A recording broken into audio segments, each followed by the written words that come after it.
জি হুজুর, হুজুর দেখা একটু যাইতেছে। হুজুর একটু আগে থেকে পড়ালে ভালো হয়, রমজানের ক্লাসগুলো করতে পারে না অনেকে।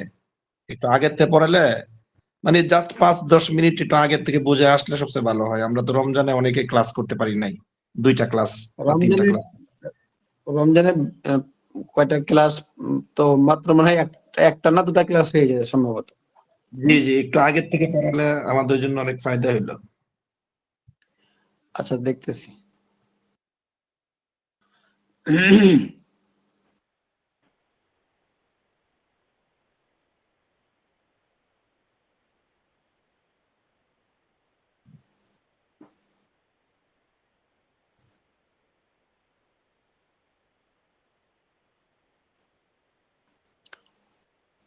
সুবহানাল্লাহ।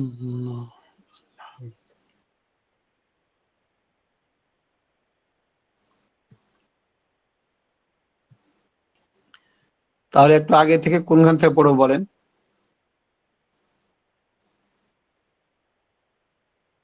জুমার নামাজ থেকে পড়ি তাহলে। জুমার নামাজ থেকে পড়ালে ভালো হয়, আর কয়েকটি মাসআলা যে জয়নাল ভাই বললো ওখান থেকে পড়লেই ভালো হয়। আচ্ছা, এই যে 72 নম্বর পৃষ্ঠা দেখেন, 72 নম্বর পৃষ্ঠা, জুমার নামাজ। তাহলে এখান থেকে রিভাইজ দেওয়া হোক, জুমার নামাজ এখান থেকে। তাহলে একজন পড়তে থাকেন, দেখি কে বলবেন আগে। বিসমিল্লাহির রহমানির রহিম। জুমার নামাজ। জুমার 2 রাকাত জাহরি নামাজ স্বতন্ত্র ফরজ।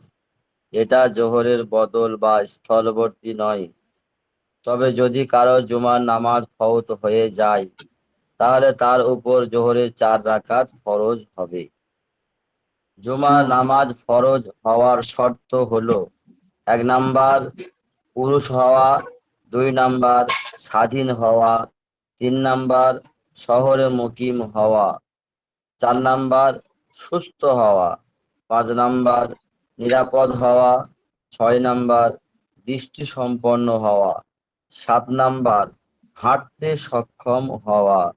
সুতরাং স্ত্রীলোকের উপর, গোলামের উপর, অসুস্থ ব্যক্তির উপর, অন্ধের উপর, নিরাপত্তাহীন ব্যক্তির উপর এবং হাঁটতে অক্ষম ব্যক্তির উপর জুমা ফরজ নয়। যাদের উপর জুমার নামাজ ফরজ নয়, তারা জামাতের শরীক হলে তাদের জুমা সহি হবে এবং জোহর রহিত হয়ে যাবে, বরং তাদের জন্য জুমার নামাজের শরীক হওয়াই উত্তম। তবে স্ত্রীলোকের জন্য বাড়িতে জোহর আদায় করাই উত্তম। জুমার জামাত অনুষ্ঠানের জন্য শর্ত হলো: 1 নাম্বার শহর হওয়া, 2 নাম্বার শাসক বা তার প্রতিনিধি উপস্থিত থাকা, 3 নাম্বার সাধারণের জন্য উন্মুক্ত স্থান হওয়া, 4 নাম্বার ইমাম ছাড়া 3 জন পুরুষের জামাত হওয়া, 5 নাম্বার এবং জামাতের উপস্থিতিতে খুতবা দেওয়া। জোহরের সময় হলো জুমার সময়। সুতরাং জোহর সময়ের আগে বা পরে জুমার জামাত করা জায়েজ নয়। খুতবার সময় হলো জুমার আগে এবং জোহরের সময়ের মধ্যে। সুতরাং জোহরের সময় হওয়ার আগে কিংবা জুমার নামাজের পরে খুতবা দেওয়া সহি নয়। খুতবার সুন্নাত এই যে, খতিব পাক অবস্থায় মিম্বারে বসার পর তার সামনে দাঁড়িয়ে আজান দেয়া হবে। তারপর তিনি দাঁড়িয়ে খুতবা দিবেন। খুতবার শুরুতে আল্লাহ তাআলার হামদ, সানা, কালিমা, শাহাদাত ও দরুদ পাঠ করবেন। তারপর মানুষকে উপদেশ দেবেন এবং অত্যন্ত একটি আয়াত তেলাওয়াত করবেন। খতিব পরপর 2টি খুতবা দিবেন এবং 2 খুতবার মাঝে সামান্য সময় বসবেন। দ্বিতীয় খুতবা হামদ, সানা, দরুদ দ্বারা শুরু করবেন। তারপর মুসলমানদের জন্য দোয়া ও ইস্তিগফার করবেন। খতিব খুতবার জন্য মিম্বারে বসার পর নামাজ পড়া বা কথা বলা নিষেধ। এমনকি সালামের জবাব এবং হাঁচির জবাব দেওয়া নিষেধ।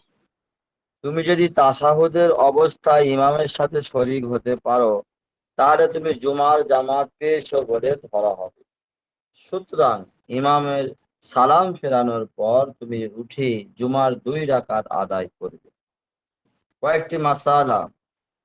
জুমার প্রথম আজানের সঙ্গে সঙ্গে বেচাকেনা সমস্ত কাজ কর্ম বন্ধ করে জুমার জন্য রওনা হওয়া ওয়াজিব। 2 নাম্বার, শরিয়াতের পরিভাষায় শহর বলে এমন জনপদকে যেখানে বিচারের ব্যবস্থা আছে এবং জীবনযাপনের প্রয়োজনীয় উপকরণ আছে এবং মাসায়েল জিজ্ঞাসা করার মতো আলিম আছে। যদি তা না থাকে তাহলে সেটা হলো গ্রাম। এমন গ্রামে জুমা পড়া যায় না। 3 নাম্বার, জুমার দিনের সুন্নাত হলো গোসল করা, খুশবু ব্যবহার করা এবং সবচেয়ে সুন্দর কাপড় পরা। 4 নাম্বার, এক শহরে জুমার একাধিক জামাত হতে পারে, তবে বড় বড় মসজিদে এবং খোলা মাঠে জামাত করাই উত্তম। 5 নাম্বার, জুমার জামাত ফওত হয়ে গেলে তার উপর জোহরের নামাজ ফরজ হবে। 6 নাম্বার, যার কোনো ওজর নেই তার জন্য জুমার জামাত হওয়ার আগে জোহর পড়া হারাম, আর ওজরওয়ালাদের জন্য জামাত শেষ হওয়ার পর জোহর পড়া মুস্তাহাব। 7 নাম্বার, ওজরওয়ালাদের ক্ষেত্রে জুমার দিন শহরে জামাতের সাথে জোহর পড়া মাকরুহ, বরং তারা একা একা জোহর পড়ে নেবে। প্রশ্ন আছে কিন্তু না, এটা এটা থাক, আমি পরে কি করতেছি, তারপরে এখান থেকে শুরু করেন। 2 দুই ঈদের ঈদের নামাজ। নামাজ। হুম। যে 2 নাম্বার মশালাটা বুঝিয়ে দিয়ে ভালো আচ্ছা, হয়। বলতেছি, হ্যাঁ, এখান থেকে পরে শেষ করি। 2 নাম্বার মশালাটা 2 নম্বর মশলাটা মানে এই 2 নম্বরটা জি জি জি জি শরীয়তের পরিভাষায় শহর বলে বলে এমন জনপদকে যেখানে বিচারের ব্যবস্থা আছে এবং জীবনযাপনের প্রয়োজনীয় উপকরণ আছে এবং মাসাইল জিজ্ঞাসা করার মতো আলিম আছে। যদি তা না থাকে তাহলে সেটাকে শহর, সেটাকে গ্রাম বলে এবং গ্রামে জমা পড়া যায় না। এটার দ্বারা উদ্দেশ্য হলো যে এমন নিতান্ত গ্রাম যেটা শহর থেকে বিচ্ছিন্ন, অনেক দূরে, যেই গ্রামে মনে করেন যে বিচার করার মতো কোনো শাসক নাই। যেমন হতে পারে মনে করেন যে বর্তমান জামানায় যেগুলো যে কমিশনার আছে অথবা মনে করেন যে চেয়ারম্যান আছে, এরকম ধরনের কোনো ব্যবস্থা নাই। অথবা ওই গ্রামের মধ্যে একটা মাসাইলের নিয়ে খুব সমস্যার মধ্যে পড়ে গেছে, কিন্তু সমাধান করার মতো কোনো আলিম পাচ্ছে না। এগুলো নিতান্ত গ্রাম যেখানে শুধু মনে করে মানুষ বসবাস করে, যেখানে মনে করেন যে প্রয়োজনীয় সামগ্রী কিনা পাওয়া যায় না। যেমন মনে করেন যে বিভিন্ন জিনিস কেনার জন্য তাকে কি করতে হয়, গ্রাম থেকে শহরে আসতে হয়। চিকিৎসা ব্যবস্থা নাই, বিভিন্ন প্রয়োজনীয় আসবাবপত্র কিনা পাওয়া যায় না। তো এরকম নিতান্ত অঞ্চলকে বা গ্রামকেই আহ এরকম গ্রামকে বা এরকম গ্রামে কি হয় না, জুমা সহি হবে না। মোটামুটি জুমা সহি হওয়ার জন্য কি লাগবে তাহলে, ওই যে উপরে কয়েকটা শর্ত বললো না, যে তার মধ্যে কি হওয়া লাগবে, শহর হওয়া লাগবে, বা শহরের যে আসবাবপত্র গুলো পাওয়া, যেগুলো প্রয়োজন মেটানো যায় ওইরকম প্রয়োজন মেটানোর মতো জায়গা হওয়া লাগবে। গ্রাম যদিও হয়, এই গ্রামের মধ্যে যদি কি থাকে, এরকম আলেম থাকে, তার কোনো সমস্যা নেই। শাসক যদি থাকে, তার কোনো সমস্যা নেই, এই গ্রামে জমা জায়েজ হবে। কিন্তু ওই গ্রামে কি হবে না, জমা জায়েজ হবে না। তবে বাংলাদেশে আমাদের যে প্রস্তুতি, মানে আমাদের বাংলাদেশে এরকম মনে হয় কোনো গ্রাম আছে কিনা আমার জানা নেই, তবে থাকতেও পারে, আবার আমার জানার মতে নাই। এখন বাদ বাকি আমাদের ইন্ডিয়াতে এরকম আছে, অনেক গ্রাম আছে যেখানে কি হয় না, জুমা সহি হয়। হাজার গ্রাম আছে। হ্যাঁ, না, আমাদের বাংলাদেশে নাই, এরকম গ্রাম নাই যেখানে কি নাই, শহর থেকে বিচ্ছিন্ন, খুব বেশি দূরে না, অনেক কাছে। অতএব এগুলো গ্রামে কি হবে, জুমা জায়েজ হবে। জি, তারপরে যে ঈদের নামাজটা পড়ে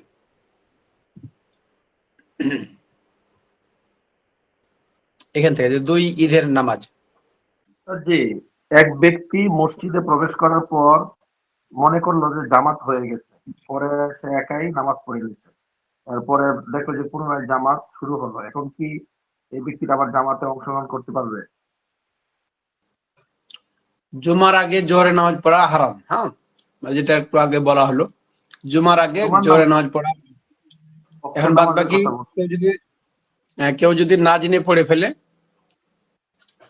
এটা ভিন্ন কথা, কিন্তু কেউ জেনে পড়তে পারবে না। মানে না জেনেই পড়লো, এখন পরে কি পুনরায় জামাতে অংশগ্রহণ করতে পারবে কিনা? নামাজ তো মানুষের উপরে একবার ফরজ ভাই, যদি কেউ পড়ে নেয় তবে ওই পড়াটা তার জন্য কি হয়ে যাবে, পড়া হয়ে যাবে, বাকি আর দ্বিতীয়বার তাকে পড়তে হবে না। কারণ একটা নামাজ যখন পড়ে ফেলে, যতই এটার মধ্যে মাজুরতা আসুক না কেন, ওটা ওই অক্তের নামাজটা হয়ে যায়, এই জন্য দ্বিতীয়বার আর পড়া লাগবে না। একজনে বলল যে জামাতের সব পেয়ে। আপনার কথা ভয়েস ভালো করে আসছে না। বলতেছি একজনকে জিজ্ঞেস করছিলাম, ওই হুজুরে বলল যে যদি জামাতে পড়ে তাহলে নামাজ হয়ে গেছে, কিন্তু জামাতে পড়লে জামাতের সব সে পেয়ে যাবে। হ্যাঁ হ্যাঁ হ্যাঁ, ঠিক আছে, বিরোধ নাই মাসালার মধ্যে। যদি কেউ জামাতের সাথে পড়তে না পায়, তাহলে পারে একাকি যদি কেউ পড়ে নাই, তাহলে জামাতের সবটা পাবে না, শুধু বাদ বাকি নামাজটা হবে। আচ্ছা ঠিক আছে, তারপরে কি যেন আসে ঈদের এখান থেকে পড়ে না।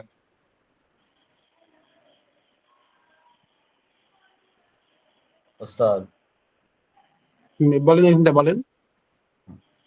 বিসমিল্লাহির রহমানির রহিম। দুই ঈদের নামাজ। প্রত্যেক জাতির উৎসবের দিন আছে। ঈদুল ফিতর ও ঈদুল আজহা হলো মুসলমানদের উৎসবের দিন। ঈদুল ফিতর হলো রমজানের শেষে শাওয়ালের প্রথম তারিখে, আর ঈদুল আজহা হলো জিলহজ্জের 10 তারিখে। অন্যান্য জাতি তাদের উৎসবের দিন খেলাধুলা, গান বাজনা ও আমোদ ফুর্তিতে মেতে ওঠে। আমরা আমরা ঈদে জামাতে শরীক হয়ে আল্লাহর শুকর আদায় করি এবং বৈধ উপায়ে আনন্দ করি। নবী সাল্লাল্লাহু আলাইহি সাল্লাম মদিনায় হিজরত করার পর দেখেন যে মদিনার লোকেরা দুটি বিশেষ দিনে আমোদ ফুর্তি ও খেলাধুলা করে। তিনি জিজ্ঞাসা করলেন, এই দুটি কিসের দিন? লোকেরা বলল, জাহিলিয়াতের যুগ থেকে এই দুদিন আমরা উৎসব এবং খেলাধুলা করে থাকি। তিনি বললেন, আল্লাহ তোমাদেরকে এই দুটি দিনের পরিবর্তে আরো উত্তম দুটি দিন দান করেছেন, আর তা হলো ঈদুল আজহা ও ঈদুল ফিতর। হিজরতের প্রথম বছর দুই ঈদ প্রবর্তিত হয়েছে। জুমার নামাজ ফরজ আর ঈদের নামাজ ওয়াজিব। তাদের উপর জুমার নামাজ ফরজ, তাদের তাদেরই উপর ঈদের নামাজ ওয়াজিব। যাদের উপর জুমার নামাজ ফরজ নয়, তাদের উপর ঈদের নামাজও ওয়াজিব নয়। জুমা ও ঈদের জামাত অনুষ্ঠানের শর্ত অভিন্ন, তবে ঈদের জামাতের জন্য খুতবা শর্ত নয়। সুতরাং সুন্নাত এবং ঈদের খুতবা হয় জামাতের পরে। তাছাড়া ইমাম ও একজন মুক্তাদি মিলেই ঈদের জামাত হতে পারে। জুমার মতো ঈদের নামাজও 2 রাকাত এবং জাহরি, আর তাতে রয়েছে 6টি অতিরিক্ত তাকবীর, 3টি প্রথম রাকাতে সানায়ের পর আর 3টি দ্বিতীয় রাকাতের উপর আগে। ঈদের 6 তাকবীর বলা ওয়াজিব। এগুলোকে তাকবীরাতুল জুইদা। ওস্তাদ এই আরবিটা হুম, বলেন। ঈদের তাকবীরাতুল জাইদা, জাইদা। তাকবীরাতুল জাইদা। ঈদের নামাজের সময় হলো জাওয়াইদা। জাওয়াইদা। ঈদের নামাজের সময় হলো সূর্য তীর পরিমাণ উপরে ওঠার পর থেকে জাওয়ালের আগ পর্যন্ত। হুম, এ পর্যন্ত ছিল, হ্যাঁ, এখন থেকে নতুন পড়া শুরু হবে। সবাই খেয়াল করে শুনি, মাসালাগুলো অনেক দরকার। তাহলে ঈদের নামাজ কিভাবে পড়তে হবে, এখানে নিয়মটা আহ, বলে দিলে।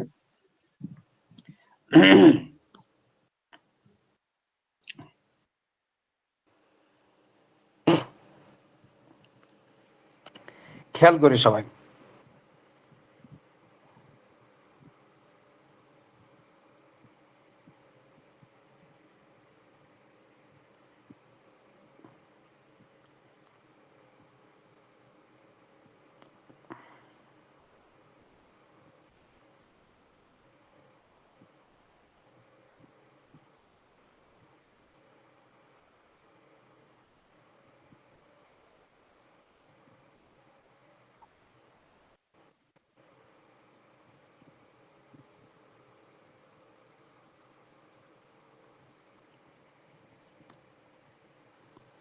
ঈদের নামাজ পড়ো, হ্যাঁ, তাহলে ঈদের নামাজ কিভাবে পড়বে এখানে নিয়মটা বলছে। তুমি যদি ঈদের নামাজ পড়তে চাও তাহলে মসজিদে বা ঈদগাহে যাও এবং ইমামের পেছনে জামাতের কাতারে দাঁড়াও। ইমাম যখন তাকবীরে তাহরিমা বলবে তখন তুমিও ঈদের নামাজের নিয়াত করে এবং ইমামের পেছনে ইক্তেদার নিয়াত করে তাকবীরে তাহরিমা বলো এবং হাত বাঁধো। তারপর সানা পড়ো এবং ইমামের সঙ্গে 3টি তাকবীর বলো। তাহলে প্রথমে তাকবীরে তাহরিমা আল্লাহু আকবার বলে হাত কি করবে, বেঁধে নেবে। তারপরে সানা পড়বে। সানা পড়ার পরে সানা পড়া হয়ে গেলে তখন 3টা তাকবীর দিবে, অতিরিক্ত 3টা তাকবীর। তাহলে ইমামের সঙ্গে 3টি তাকবীর বলবে। প্রতিবার 2 হাত কানের লতি পর্যন্ত তোলো এবং হাত না বেঁধে সোজা ছেড়ে দাও, অর্থাৎ হাত তুলে হাত ছেড়ে দিতে হবে, হাত বাঁধতে হবে না। এবং তারপর হাত বেঁধে চুপ করে থাকো। ইমাম নিঃশব্দে আউযু বিল্লাহি মিনাশ শাইতানির রাজিম এবং বিসমিল্লাহির রহমানির রহিম পড়বেন। তারপর সশব্দে ফাতিহা পড়বেন, অর্থাৎ জোরে, এবং ফাতিহার সঙ্গে অন্য কোনো সূরা যোগ করবেন, অর্থাৎ যেভাবে আমরা অন্য নামাজ পড়ি ওভাবে সূরা মেলাবে। তারপর তুমি ইমামের সঙ্গে রুকু সিজদা করো, যেমন 5 ওয়াক্ত নামাজে করে থাকো। শুধু অতিরিক্ত কি 3টা তাকবীর, আর কিছুই নেই। তারপর ইমামের সঙ্গে দ্বিতীয় রাকাতের জন্য দাঁড়াও এবং চুপ করে থাকো। ইমাম নিঃশব্দে বিসমিল্লাহির রহমানির রহিম পড়বেন। তারপর সশব্দে ফাতিহা ও অন্য একটি সূরা পড়বেন। কিরাত শেষে ইমামের সঙ্গে 3টি তাকবীর বলো। তার কিরাত শেষ হয়ে গেলে কি করবে, তারপরে 3টা তাকবীর বলবে। প্রতিবার 2 হাত কানে লতি পর্যন্ত তোলো এবং হাত না বেঁধে সোজা ছেড়ে দাও। তারপর ইমাম চতুর্থ তাকবীর বলে রুকুতে যাবেন, তুমিও ইমামের সঙ্গে তাকবীর বলে রুকুতে যাও। তারপর ইমামের সঙ্গে নামাজ শেষ করো, যেমন 5 ওয়াক্ত নামাজে করে থাকো। নামাজের পর ইমাম 2টি খুতবা দেবেন এবং ঈদুল ফিতর হলে মানুষকে ঈদুল ফিতরের আহকাম শিক্ষা দেবেন, আর ঈদুল আজহা হলে কোরবানির আহকাম শিক্ষা দেবেন। জুমার খুতবার মতো এখানেও 2টি খুতবার মাঝে সামান্য সময় বসবেন। বুঝতে পেরেছেন কি আপনারা? জি হ্যাঁ, হুজুর। হাত হাত না তুললে তো তুললে অসুবিধা হবে। তিনও তাকবীরে 6 তাকবীরে আর কি। হ্যাঁ, হাত তুলবে কান পর্যন্ত। না আমাদের এখানে ফরাইছে হাত না তোলার জন্য বলছে, জন্য বলতেছে। হাত না তোলার জন্য জি হাত বেঁধে থাকবে। জি জি। এটা তো জানাজার নামাজে, মানে জানাজার নামাজে হাত বেঁধে থাকবে, হাত তুলবে না। হুম তাকবীর দিবে, তাকবীর দিবে যখন, মানে প্রথমে সানা পড়ার সময় তাকবীর দিবে, হাত তুলবে না। দরুদ শরীফ পড়ার সময় তাকবীর দিবে, কিন্তু হাত তুলবে না, হাত বেঁধে থাকবে। ওভাবে মাইয়াতের জন্য দোয়া করার সময় তাকবীর দিবে, কিন্তু হাত তুলবে না। এই ঈদের নিয়মে নামাজে হাত জানাজার নামাজ। আর ঈদের নামাজের জন্য হচ্ছে তাকবীর বলার সঙ্গে সঙ্গে হাত তো তুলতে হবে আর হাত সোজা ছেড়ে দিতে হবে। এটা ঈদের নামাজে আর জানাজার নামাজের মধ্যে পার্থক্য। হুজুর, ঈদের নামাজের খুতবা তো সুন্নত, আর জুমার জুমার নামাজের নামাজের খুতবা খুতবা ওয়াজিব। হ্যাঁ, জুমার নামাজের খুতবা ওয়াজিব আর ঈদের নামাজের খুতবা সুন্নাত, সুন্নাতে মুআক্কাদা। তাই আমি কি বলছে? আচ্ছা হুজুর, হুজুর আমার একটা কোশ্চেন। হুজুর, বলেন। ও মানুষেরা তো দেখি মানে ঈদের নামাজের খুতবা চলছে, এইদিকে সুন্নত নামাজ পড়ছে ঈদের নামাজে, মানে এই যে জুমার নামাজে, এই তো মানে খুতবার শুরুর সঙ্গে সঙ্গে তো মানে কোনো নামাজ মানে পড়া নিষেধ আর কি। আর ঈদের নামাজেরও খুতবা শুনে না মানুষেরা, চলে যায়, এটা তো ঠিক না। হ্যাঁ, ঈদের নামাজের সুন্নাত হচ্ছে খুতবা, খুতবা খুতবা পড়া এবং খুতবা শোনা দুটাই হচ্ছে কি সুন্নাত। হুম। কিন্তু এজন্য বহু লোকেরা দেখি মানে ঈদগাহ মাঠ ছেড়ে চলে যায় নামাজ পড়ে, মানে এরকম তো হয় না। এটা আমাদের ব্যর্থতা, এটা বুঝাইতে হবে। এখন বাদ বাকি যারা বুঝে না এদেরকে তো বুঝাইতে হবে। এখন আর জুমার যারা নামাজেও ইমামের দায়িত্ব, মানে খুতবা চলছে আর এদিকে তারা নামাজ পড়ছে, কথাবার্তা করছে, মানে নফল নামাজ পড়ছে, এটা তো ঠিক জুমার না। নামাজের সময় জুমার খুতবা শুরু হয়ে গেলে আর কোনো কাজ করা যাবে না, না নামাজ পড়া যাবে, না কথাবার্তা বলা যাবে, না অন্য কোনো কাজও করা যাবে। বরং যখন খুতবা চলে তখন একদম খুতবা মনোযোগ সহকারে শুনতে হবে। শোনাটাই হচ্ছে ওয়াজিব। যদি এদিক ওদিক কিছু করে তাহলে ওয়াজিব আচ্ছা যেভাবে, হুজুর, ওই যে ইমাম সাহেব যে খুতবা পড়ে, এটা মানে না দেখে পড়াটা ভালো, না পড়ে দেখে দেখে পড়া ভালো? এটা হচ্ছে দেখে না দেখের মধ্যে কোনো পার্থক্য নেই। তবে যারা পারে না দেখে পড়লেও কোনো অসুবিধা নেই।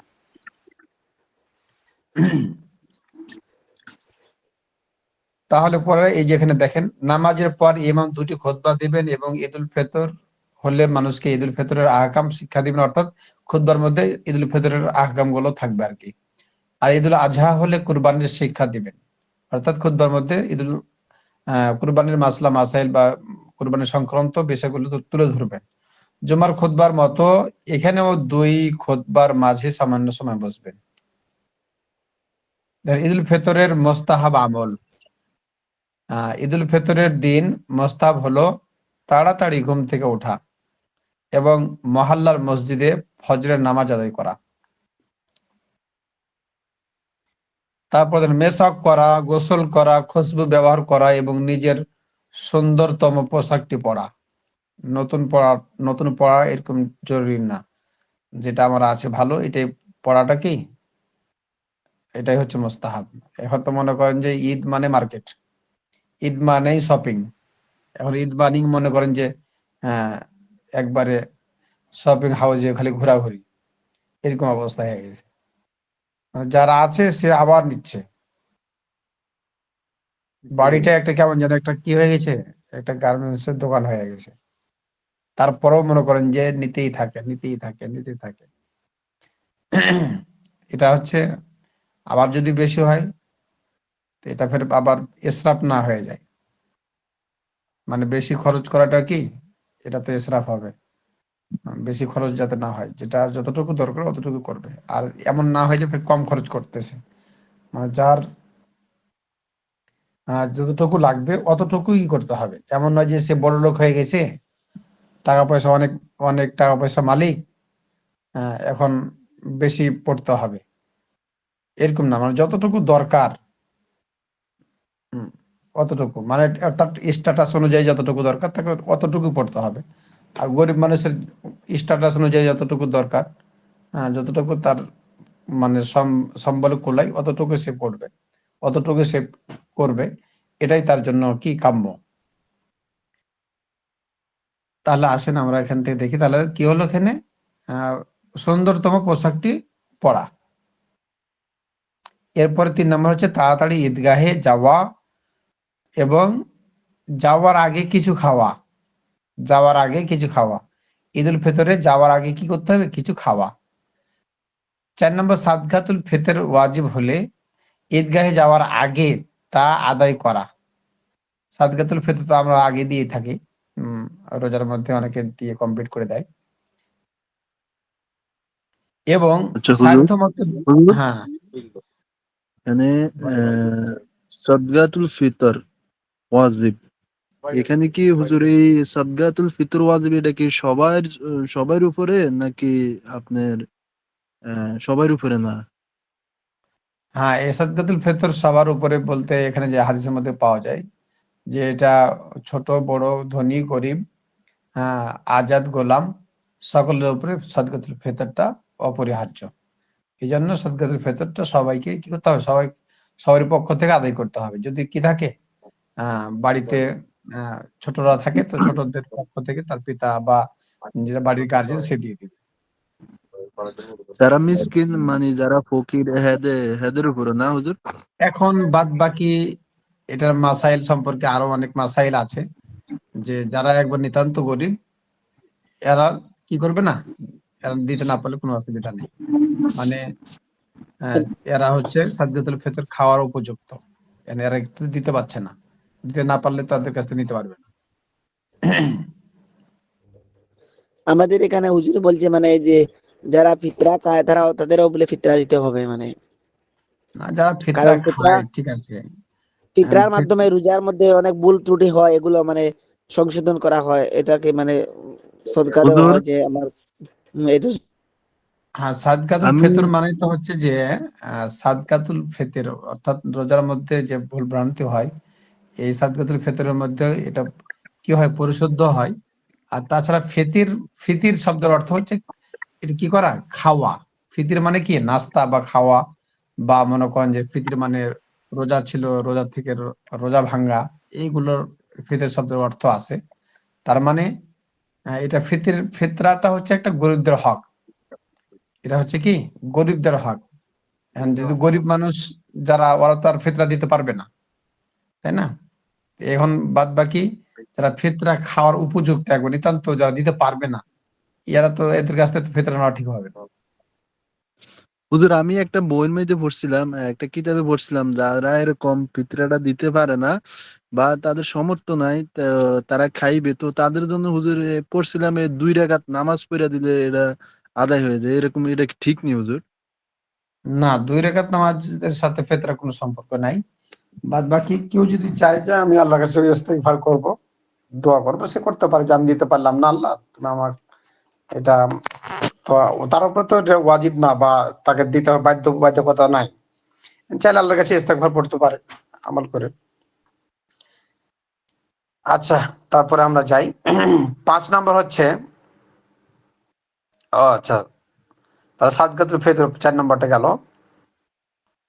সাদকাতুল ফিতর ওয়াজিব হলে ঈদগাহে যাওয়ার আগে তা কি করতে হবে, আদায় করতে হবে, এবং সাধ্য মতো বেশি পরিমাণে সাদকা করা। 5 নম্বর ঈদগাহে হেঁটে যাওয়া।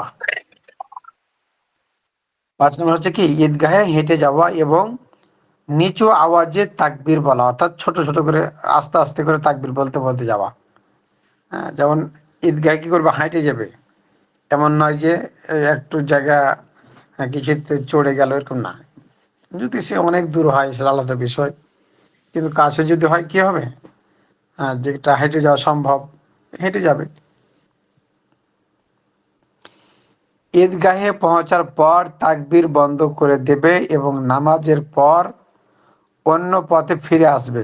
অর্থাৎ ঈদুল ফিতরে যে পথ দিয়ে যাবে ওই পথ দিয়ে আহ, আসবে না, অন্য একটা পথ দিয়ে আসবে ঘুরে। হ্যাঁ, যাওয়ার সময় তাকবীর বলতে বলতে যাবে আস্তে আস্তে, আসার সময় তাকবীর বলতে বলতে আসবে, কিন্তু পথটা কি হবে, ভিন্ন ভিন্ন, যাওয়ার একটা আসার একটা। তারপর দেখেন 6 নম্বর, স্বাভাবিকভাবে ঈদের আনন্দ প্রকাশ করা। এখন তো মনে করে ঈদের আনন্দ মানে কি, একবারে অবস্থা খুব কঠিন, কেরোসিন একবারে। এখন যে শুরু হয়েছে অবস্থা, ঈদ যেদিন থেকে শুরু হলো একবারে ডিজে বক্স বাজাইয়া একবারে ফাটিয়ে ফুটিয়ে ফেলে দিল। আর মনে করেন যে আমাদের বাংলাদেশে তো যুবক পোলাপান ওই কি গাড়িগুলোতে, কি স্টারিং গাড়িগুলোতে মনে করেন বক্স তুলে নিয়ে একবারে সারা রাস্তাকে কি করতেছে, ডিজে বক্স বাজায় একবারে মাথায় ফেলতেছে। এই হলো বাংলাদেশের অবস্থা, মানে শয়তান এতদিন বাধা ছিল, ঈদ যেমন হয়েছে শয়তানের শিকল খুলে ফেলেছে, আর যুবকদেরকে অবস্থা, মানে যুবকদেরকে একটা দায়িত্ব দিয়ে দিয়েছে যে তোমরাকে এই দায়িত্বটা দিয়ে দিলাম, তোমরা এটা পালন করো।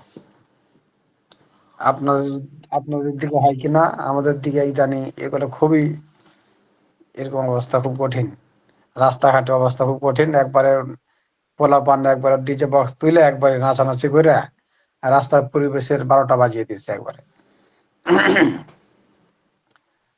আচ্ছা, তারপরে হচ্ছে কি 6 নম্বরটা স্বাভাবিকভাবে ঈদের আনন্দ প্রকাশ করা। কয়েকটি মাসালা, ঈদের জামাতে আজান ও একামত নেই, বুঝতে পারলেন? ঈদের নামাজের কি নাই, আজান একামত কিছুই নাই।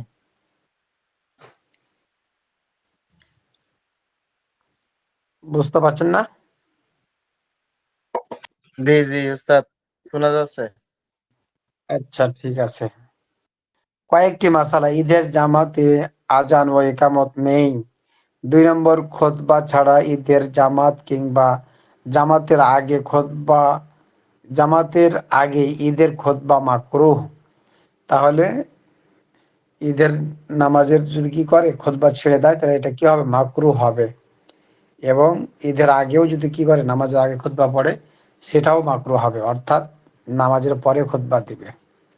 3 নম্বর, উভয় রাকাতে কেরাতের আগে, হ্যাঁ, তাকবীরাতে জাওয়াইদ বলা জায়েজ আছে, তবে তা অনুত্তম। তাহলে কি বললো, উভয় রাকাতে কেরাতের আগে তাকবীরাতে জাওয়াইদ বলা জায়েজ আছে, তবে তা অনুত্তম। মানে এই কথাটা বুঝতে পারেননি মনে হয়। প্রথম রাকাতে সানার পরে তাকবীর, তাই না? দ্বিতীয় রাকাতে রুকুর আগে তাকবীর। কেউ যদি চায় যে প্রথম রাকাতে যেভাবে তাকবীর বলেছিল প্রথমেই সূরা কিরাতের আগে, ঠিক এভাবে যদি দ্বিতীয় রাকাতেও করতে চায় কেউ, তাহলে সেটাও আদায় হয়ে যাবে। তবে এটা হচ্ছে কি অনুত্তম, উত্তম হবে না।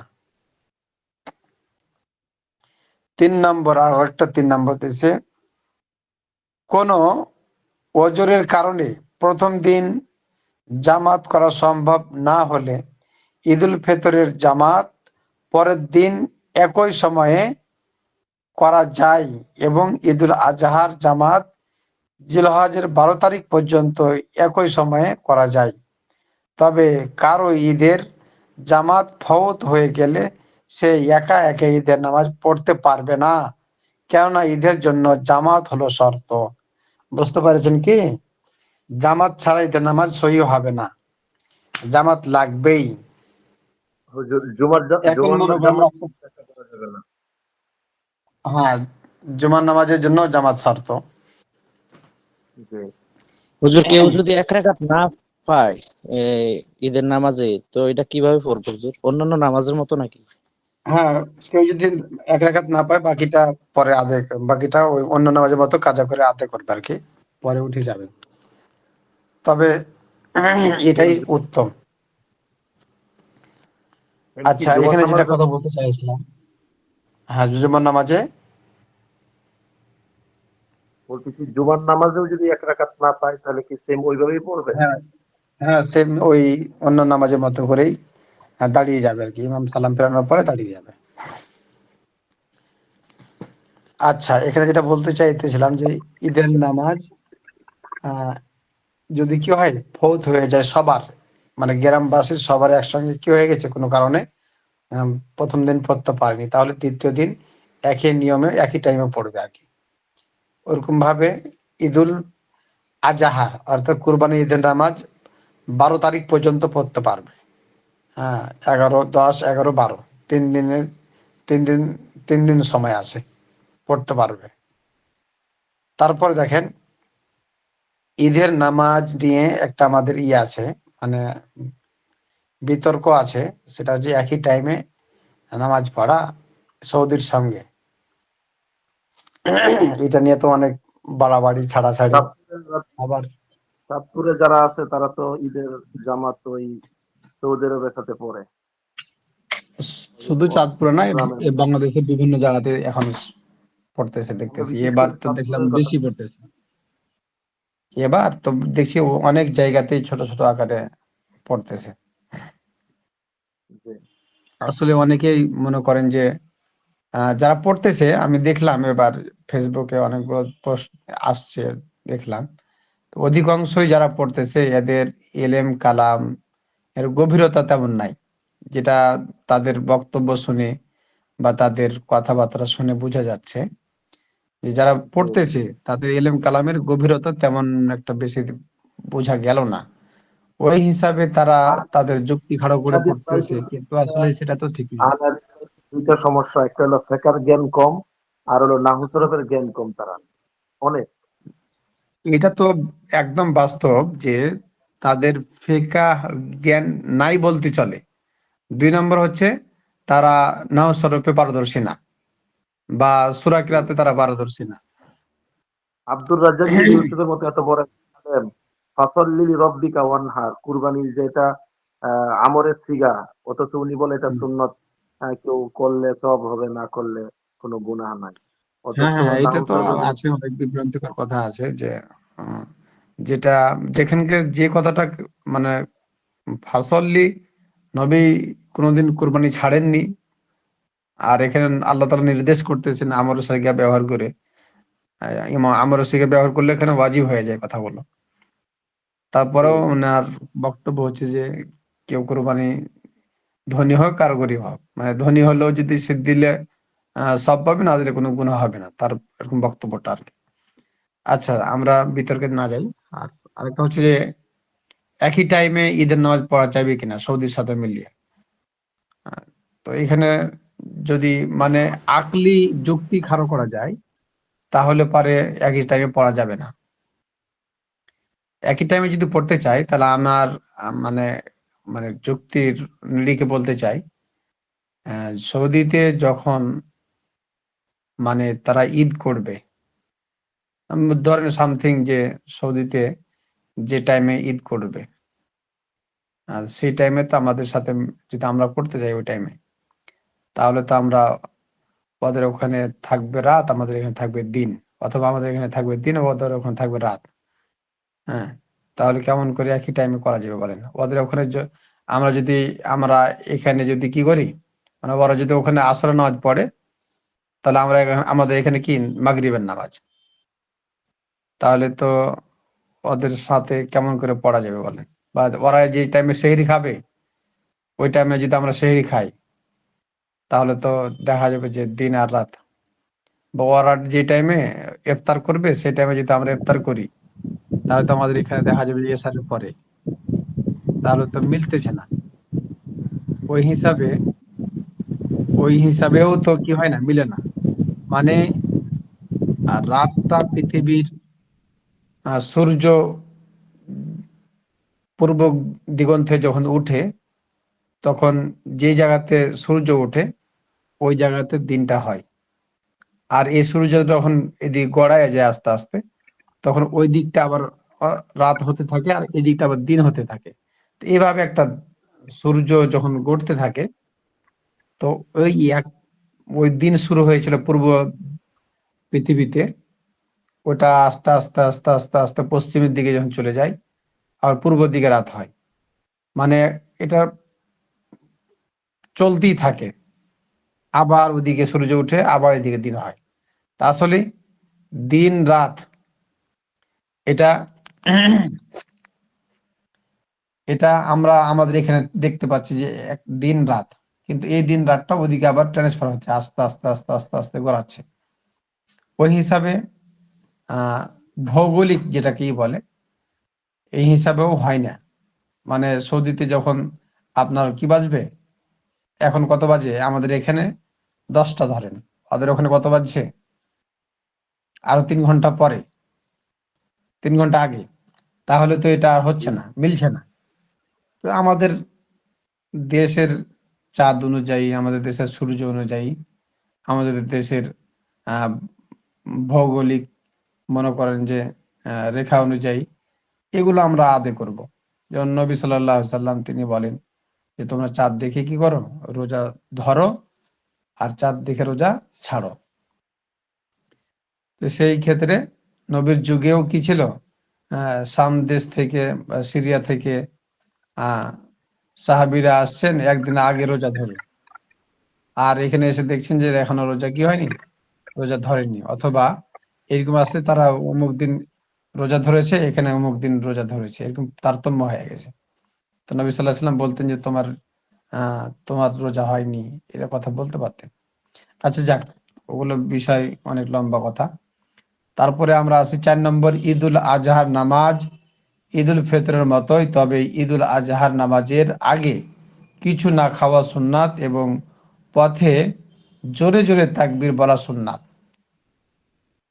তাহলে এটা ঈদুল আজহার সুন্নাত হলো কি, ঈদুল ফিতরের মতোই, তবে ঈদুল আজহার নামাজের আগে কিছু না খাওয়া সুন্নাত, এটা একটা। এবং পথে জোরে জোরে তাকবীর বলা, যে তাকবীর আছে না, আল্লাহু আকবার, আল্লাহু আকবার, এই নিচে আছে তাকবীরটা, লা ইলাহা ইল্লাল্লাহু আল্লাহু আকবার, আল্লাহু আকবার ওয়ালিল্লাহিল হামদ। 5 নম্বর, তাকবীরে তাশরিক, তাশরিকের দিন হলো 9 তারিখের ফজর থেকে 13 তারিখের আসর পর্যন্ত। এই কয়েকদিন প্রত্যেক ফরজ নামাজের পর একবার সশব্দে তাকবীরে তাশরিক বলা ওয়াজিব। নারী পুরুষ মুকিম মুসাফির ও শহর গ্রাম সকলের উপর তা ওয়াজিব। জামাতের সঙ্গে নামাজ পড়ুক কিংবা একা তাকবীরে তাশরিক এই, আল্লাহু আকবার, আল্লাহু আকবার, লা ইলাহা ইল্লাল্লাহু আল্লাহু আকবার, আল্লাহু আকবার ওয়ালিল্লাহিল হামদ। এবং তাহলে এটা হচ্ছে কি তাকবীরে তাশরিকের নিয়ম। তাহলে মোট 23 অক্ট। একটা প্রশ্ন ছিল, এটা তো মূলত আমরা জানি কুরবানির সময় এটা পড়ি আমরা। তো এটা তো অনেক সময় অনেক উলামায়ে কেরাম বলে যে মানে রমজান ঈদ, ঈদুল ফিতরের সময় এটা অনেকে পড়তে বলে, এটা কতটুকু সঠিক? এটা তো আমরা এটা এই তাকবীরটা হচ্ছে মানে ওয়াজিব, আর ওখানে ওয়াজিব না, কেউ চাইলে পড়তে পারে, কেউ চাইলে নাও পড়তে পারে, সেটা ব্যক্তিগত ইচ্ছা। তবে ওখানে পড়ার কোনো হুকুম আমি পাইনি, তবে অন্য কেউ যদি পেয়ে থাকে এটা ভিন্ন কথা। তো আমি মনে হচ্ছে যে নাই সম্ভবত। আর উলামায়ে কেউ কেরাম যদি পড়ে। পড়ে তাকবীর, এই তাকবীরটা তো একটা মানে তাসবিহ, এই তাকবীরটা একটা তাসবিহ। এই তাসবিহ মনে করে যদি কেউ পড়ে তাহলে অসুবিধা নেই, পড়তে পারবে, সওয়াবও হবে, কারণ এটা একটা তাসবিহ।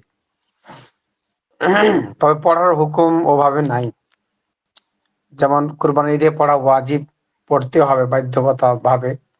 প্রত্যেক 5 ওয়াক্ত নামাজের পরে একবার জোরে করে বলতে হয়, পুরুষের জন্য, আর নারীর জন্য, মেয়েদের জন্য আস্তে করে পড়বে তারা। না, এটা নামাজের পরে না, ওই যে ঈদগাহে যাওয়ার সময় এবং ঈদগাহতে আসার সময়, ঈদুল ফিতরের সময় অনেক উলামায়ে কেরাম ওই যে বলে। ঈদুল ফিতরে যাওয়া আসার সময়, এটা তো একটু আগে পড়লেন, আপনি খেয়াল করেননি মনে হয়। ঈদুল ফিতরে যাওয়ার সময় আসার সময় তাকবীর বলবে, ঈদুল আজহা তো যেভাবে বলবে, হ্যাঁ, হ্যাঁ। ঈদুল ফিতরও ঠিক বলবে, কিন্তু ঈদুল ফিতরে আসতে বলবে, ঈদুল আজহাতে জোরে বলবে। যাওয়ার সময় তাকবীর বলে, ঈদুল ফিতরের রাস্তাতে এই যাওয়ার তাকবীরটাই সময় তাকবীর আল্লাহু বলে। আকবার, লা ইলাহা হ্যাঁ, ইল্লাল্লাহু আল্লাহু লিল্লাহিল হামদ। হ্যাঁ, এটা শুনেন, এটা ঈদুল ফিতরের নামাজ পড়তে যাওয়ার সময়, ঈদগাহে যাওয়ার সময় রাস্তাতে পড়তে পড়তে যাবে, মানে আস্তে আস্তে পড়বে। আবার ঠিক আসার সময়ও আস্তে আস্তে পড়তে পড়তে আসবে। হ্যাঁ, এটা বলার তো হুকুম আছে, এটা মুস্তাহাব। হ্যাঁ, এটা তো কিছুক্ষণ আগে গেল না। জি, এটাই জিজ্ঞেস করছি। হ্যাঁ, কিন্তু ঈদুল আজহা অর্থাৎ কুরবানি ঈদে এই তাকবীরটা নামাজের পরে পড়াটা ওয়াজিব। বুঝতে পারলেন না? জি। 6 নম্বর, ঈদের নামাজের আগে বাড়িতে ও ঈদগাহে নফল পড়া মাকরুহ। মানে ঈদের নামাজের আগে কোনো নামাজ পড়বে না। ঈদের নামাজটাই হলো আমাদের ঈদের দিনের কি সব থেকে মুখ্য বিষয়। এখন ঈদের নামাজকে রেখে অন্য কোনো নামাজ পড়াটা ঠিক হবে না। এই জন্য বলছে যে কি ঈদের নামাজ আগে পরে নামাজ পড়া কি হবে, নফল নামাজ পড়া মাকরুহ হবে। আর ঈদের নামাজের আগে অর্থাৎ বাড়িতে পড়ুক আর ঈদগাহের মাঠে পড়ুক, এটা পড়া কি হবে, মাকরুহ হবে। হুজুর, এশরাকের নামাজ যেটা, ওটা আগে বা পরে, অর্থাৎ ঈদের দিন ফজরের পরে ঈদের নামাজের আগ পরে কোনো নামাজ নাই না হুজুর? না, সেদিন ঈদের নামাজ ছাড়া অন্য কোনো নামাজ পড়বে না। ঈদের আগে ঈদের নামাজ ছাড়া অন্য কোনো নামাজ পড়বে না। হুজুর পরেও না, আগে পরে নাই? না আগে না পরে, মানে ঈদের আগে কোনো নামাজ পড়বে না, পরে চাষতে নামাজ পড়তে পারে চাইলে। ইশরাক পড়া যাবে হুজুর? ইশরাক না, ইশরাক ঈদের নামাজের আগে পড়া যাবে না, পরে পড়তে পরে পারে পড়া যাবে হুজুর? চাইলে পরে পড়তে পারে।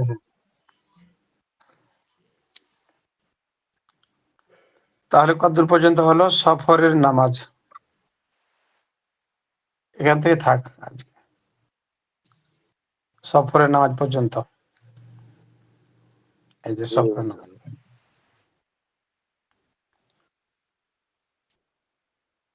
দাগ দিয়ে না আপনাদের কিতাবে।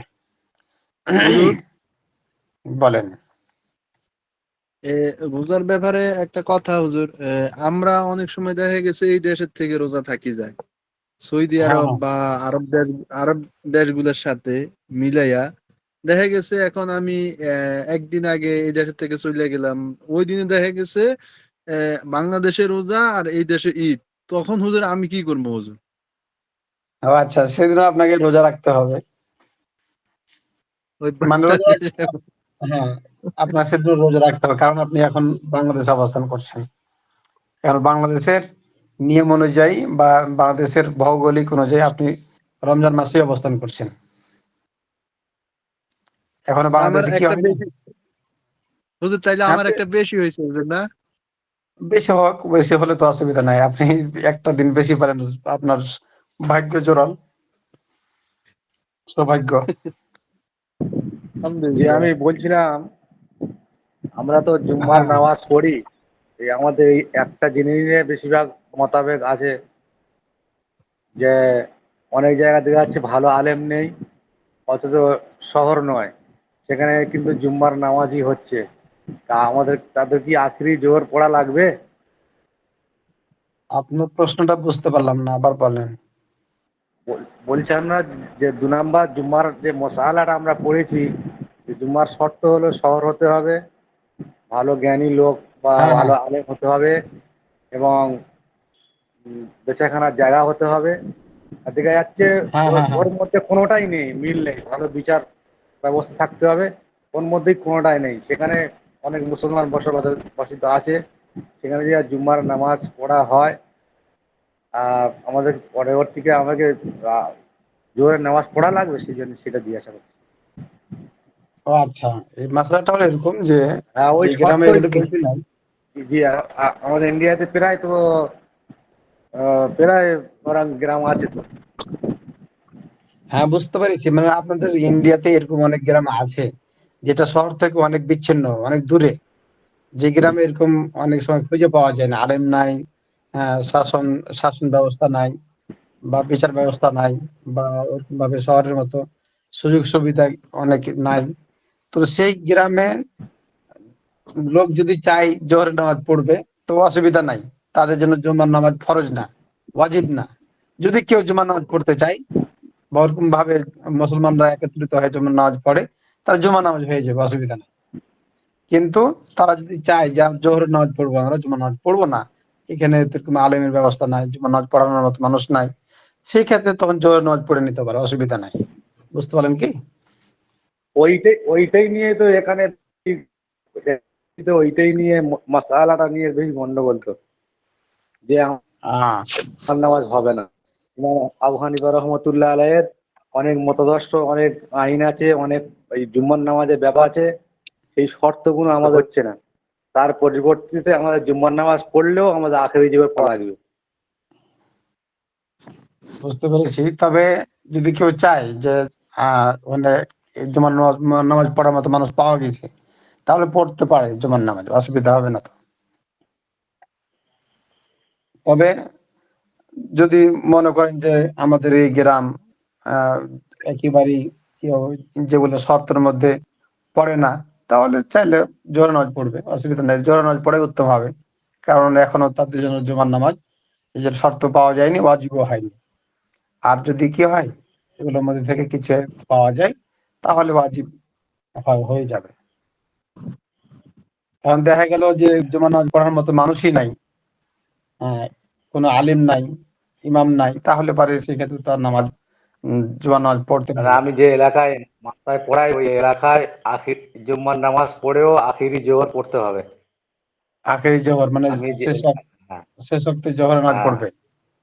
হ্যাঁ। হ্যাঁ আমাদের আমাদের তোমার যে এখানে পীর সাহেব হযরত আবু বকর সিদ্দিক রহমতুল্লাহ আলাইহ ওনার কিতাবে লেখা রয়েছে। আল্লামা আবুল আমিন আখেরি সাহেব জোহর, জি জি জি শেষ ওয়াক্তে জোহর মানে নামাজ পড়ে। হ্যাঁ জি জি যে আমরা যে ইমাম আবু হানিফা রহমতুল্লাহ আলাইয়ের মতাদর্শ আমরা তার শেখার উপর চলি, তার আচ্ছা আচ্ছা। শর্ত 4টে আছে, সেই শর্তর মধ্যেই আমাদের কোনোটা মিলছে না। যদি বা আমরা জুম্মার তো নামাজ তাহলে পড়ি তাহলে আমাদের আখরি জোহর পড়া লাগবে। মানে যদি জুমার নামাজ পড়ে তাহলে আবার জোহরের নামাজটা পড়া লাগবে শেষে। হ্যাঁ আখরি আখরি জোহর পড়া লাগবে। উনি এটা বুঝতে বলতে মানে চাচ্ছে আখেরি জোহর যাতে মানে শেষে জোহর, হ্যাঁ শেষে জোহরের নামাজটা জি পড়া যাতে লাগবে। যাতে নামাজ নেওয়ার উনি কেতাবে লিখেছে যাতে নামাজ নেওয়ার কাজা হয় তাকে।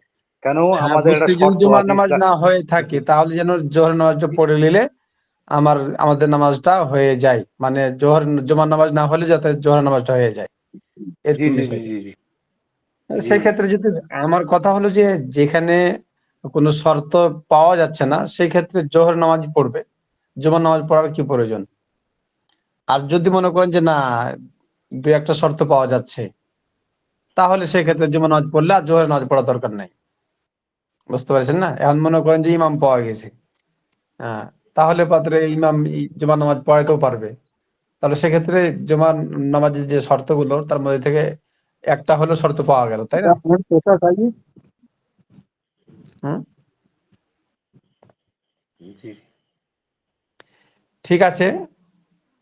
উনি যেহেতু বিজ্ঞ আলেম হয়ে থাকলে পারে যেটা বলেছেন ওটার উপর আমল করা যেতে পারে। না উনি আর যে যদি মনে যিনি কিতাবটা লিখেছে উনি 200-র অধিক কিতাব লিখেছে। মানে আজ থেকে 100 বছর সব থেকে উনি এই পশ্চিমবঙ্গের সবচেয়ে বড় আলেম ছিলেন।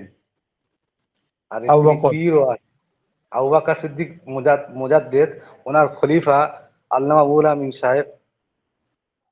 হ্যাঁ, তাহলে পরে হবে। ও ঠিকই বলে, উনি মানে উনি ফতোয়া দিয়েছে এইভাবে ও কিতাবের মধ্যে, যাতে করে আমাদের জুমার নামাজটা না হলে জোহর নামাজটা পড়ে নিচ্ছি, যাতে করে আমাদের ওই নামাজটা কাজা না হয়ে যায় বা বাদ না হয়ে আর যায়, উনি ফরজ না উনি হয়। মুসলার কেতাবেও লিখে দিয়েছে যে নিয়ত করতে হবে, তোমার নামাজটা হবে সুন্নত হয়ে যাবে, মানে একটা তথ্য দিয়েছে নিয়ত হবে আচ্ছা আচ্ছা। ফরজ আর ওই যে উনি নামাজটা যেটা হবে বলছে সুন্নত কেবলা তরিকা। কেবলা জুম্মা 4 রাকাত, তারপরে জুম্মার নামাজ আপনার 2 রাকাত পরে, তারপরে আখিরি জোহর 4 রাকাত।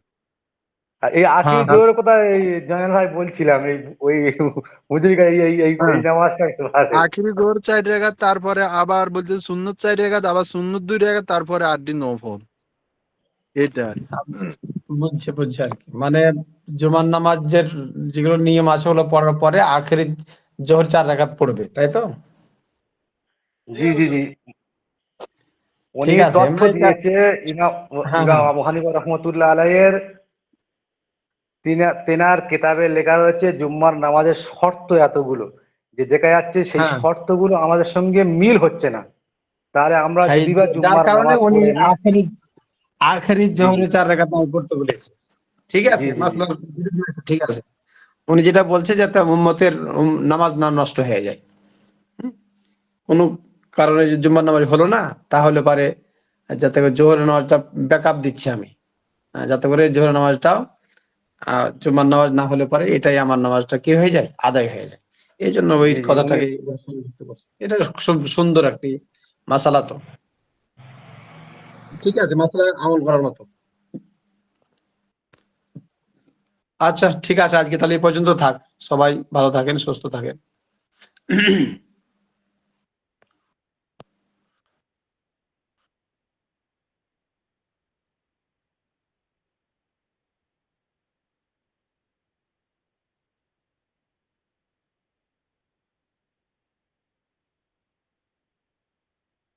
জয় ভাই চলে গেছে জয়না ভাই।